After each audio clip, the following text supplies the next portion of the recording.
Dead body ছিল, আমরা সাথে সাথে উত্তোলন করার সুযোগ পাইনি।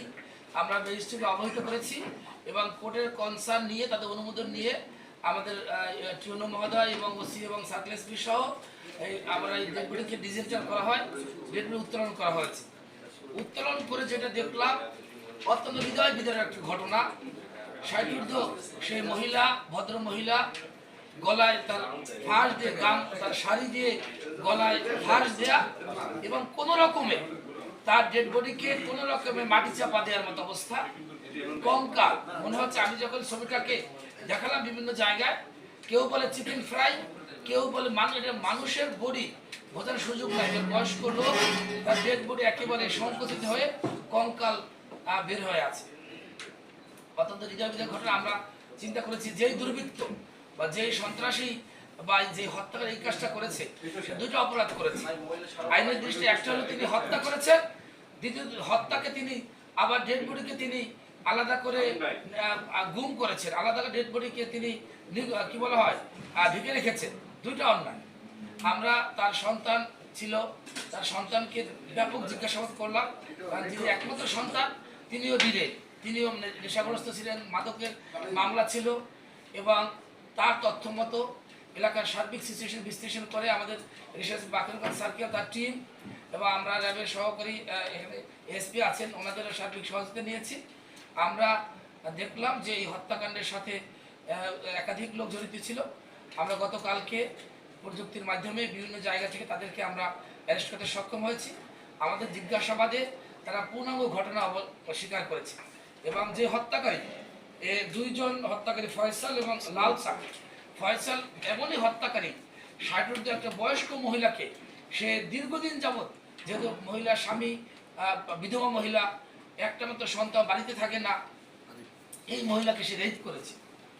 তার বয়স্ক মহিলাকে কতটা কুলাঙ্গার, সে রেপ করে সে যখন মহিলাকে হত্যা করেছে, মহিলা বাধা দিচ্ছিল, হত্যা করে পরে অন্যজনের সহায়তায় ওনারা সে ঘরের মধ্যেই কবর করে কোনো রকম তার মহিলাকে আবার আটকে রেখেছে। কিন্তু আমরা বলেছি যে অমানবিক কেন, সন্তান যিনি একমাত্র সন্তান তিনিও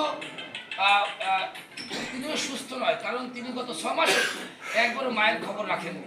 6 মাস পরে ঈদের সময় তিনি যখন বাড়িতে এসছেন তখন দেখতে পেলেন তার মা ঘরে নেই, ঘরের মধ্যে মাটি এলোমেলো আছে, তখন তারা কবরের আবিষ্কার করেছে। তা আমরা আজকে সন্তোষ তৃপ্তি বলবো, এই ঘটনাতে ফাইন্ড আউট করতে না পারতাম, এটা আমাদের জন্য প্রশ্নবিদ্ধ ছিল এবং এটা আমাদের জন্য একটা অনুশোচনা ভোগ আমরা করতাম।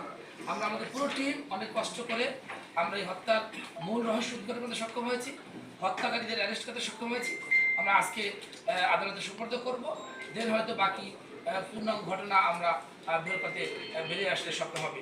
আপনাদের অসংখ্য ধন্যবাদ, আপনারা চোখ খুলে দিয়েছেন এবং আপনারা সার্বক্ষণিক আমাদের সাথে ছিলেন। ধন্যবাদ।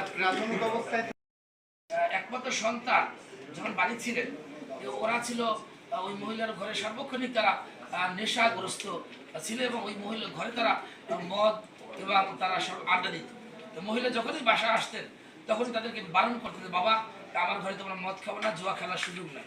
কিন্তু সন্তান যখন চলে গিয়েছে ঢাকায়, ওই তার বন্ধু বান্ধব এরা রেগুলার এখানে আড্ডা দিত এবং ভদ্র মহিলা তাকে কুপ্রস্তাব দিত।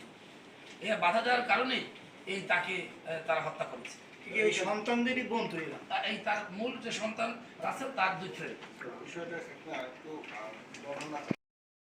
তদন্ত লম্বা প্রক্রিয়া। আমরা মনে হয়েছে একটা লোক কতটা রিভেঞ্জ হলে একটা মানুষকে হত্যা করে আবার হত্যা ডেড বডিকে আবার আলাদা গুম করে রাখে।